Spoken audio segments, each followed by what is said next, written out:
안녕하세요 여러분, 써뉴쌤이에요. 요양보호사 기출문제 풀이특강 1교시 필기 부분 6번째 시간입니다. 12번 시설에서 요양보호사가 지켜야 할 직업윤리는 예의 바른 거예요. 내가 종사하는 직업에서 예의 바르고 좋은 것을 찾으시면 됩니다. 그러면 우리가 전문적인 직업은 1년에 한 번 8시간의 보수교육을 받게 돼 있어요. 보수교육을 통해서 새로운 지식을 배우고 새로운 기술을 또 배워서 내가 종사하는 직업에서 전문가답게 만들어지는 과정을 거치게 됩니다. 그래서 보수교육은 꼭 받아야 되는 거예요. 그리고 보수교육을 받고 나면 다시 1년 동안 내가 그 직업에 충실하게 종사할 수 있고 또 1년이 지나면 또 보수교육을 받아서 충실하게 또 진행을 하게 되고 이런 것을 국가는 원하죠. 자, 그래서 1번 보수교육을 통해 전문적 지식과 기술을 연마한다가 정답입니다. 13번 다음 상황에서 요양보호사의 대처 방법은 대상자가 추석을 앞두고 요양보호사에게 감사의 의미로 상품권을 주려고 한다. 자, 이런 식의 문제가 많이 나와요. 예를 들면 어떤 상황을 설정해 놓고 그 상황에 맞는 예의 범절을 물어보는 문제가 많이 나오죠. 그러니까 시험지를 받으면 나는 현장에서 근무를 현재 하고 있는 요양보호사다라고 생각하시고 문제를 보시면 답이 보여요.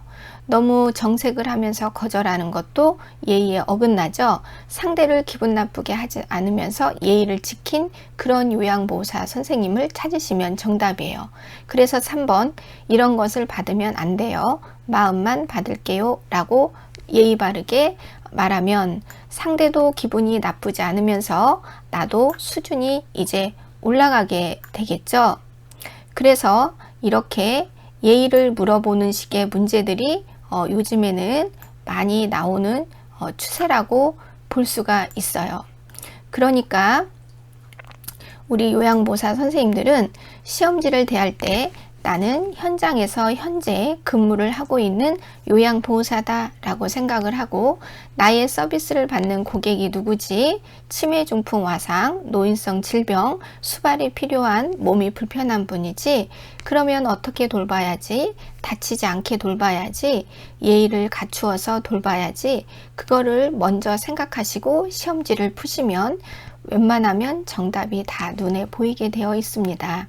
14번 대상자의 가족이 본인 일부 부담금 할인을 요구할 때 대처하는 방법. 제가 서비스는 15%고 시설 서비스는 20%죠. 그런데 우리나라 속담에 흥정을 해야 제맛이 난다 이런 말이 있어요. 그래서 사람들은 흥정을 하려고 합니다. 잘 모르기 때문이에요. 그러니까 우리가 이 15%와 20%에 대해서 설명을 해주는 거죠. 원래 장기요양 제도가 없었을 때는 상당히 비쌌던 서비스예요. 예를 들어 병원에서 하루 간병인을 쓰게 되면 기본 8만 원에서 15만 원까지 주게 되거든요. 그런데 우리가 재가를 기준으로 했을 때 15만 원 정도의 돈을 내면 20일 동안 좋은 서비스를 받잖아요.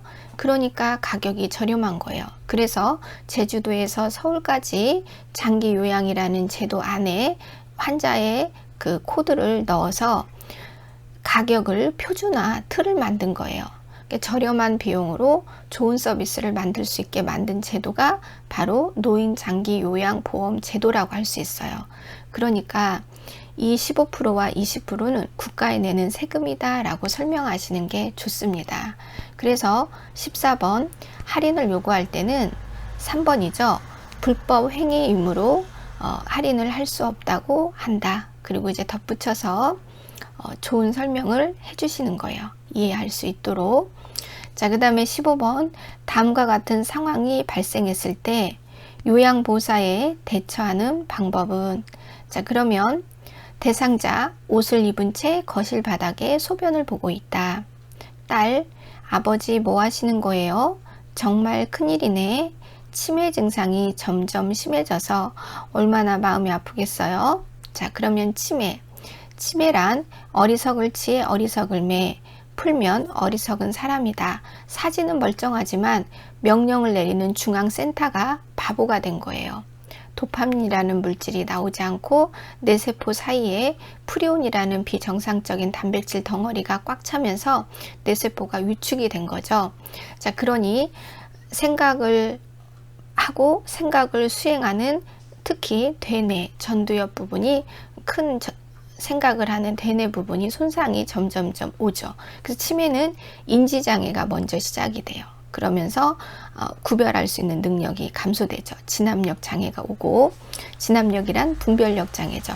아침, 점심, 저녁 때 사람을 알아보고 하는, 그러면서 이제 점점점 인격을 다스렸던 뇌에 손상이 오면서 인성도 변하게 되죠. 그러니까 이런 치매 환자의 이런 상황을 설정을 해놓고 어떻게 한 요양보호사가 잘했냐, 이런 문제 잘 나오죠. 자, 치매 환자를 대할 때는 한 번에 한 가지씩 말하고 치매 환자에게 설명하거나 탓하거나 책망하거나 가르치려고 하거나 짜증내거나 비웃거나 조롱하면 안 돼요. 예의를 갖추고 조용히 그 문제를 해결하도록 한다. 이렇게 한 요양보호사 선생님을 찾으시면 돼요. 그래서 4번, 뒤처리를 해준 후 바지를 갈아입힌다. 그리고 왜 여기에 소변을 쌌는지 책망하지 않는 거예요. 탓하지 않는다. 치매 대상자를 대하는 기본은 우리가 탓하지 않는다입니다. 그러면 다음 시간으로 이어지도록 하겠습니다. 수고하셨습니다.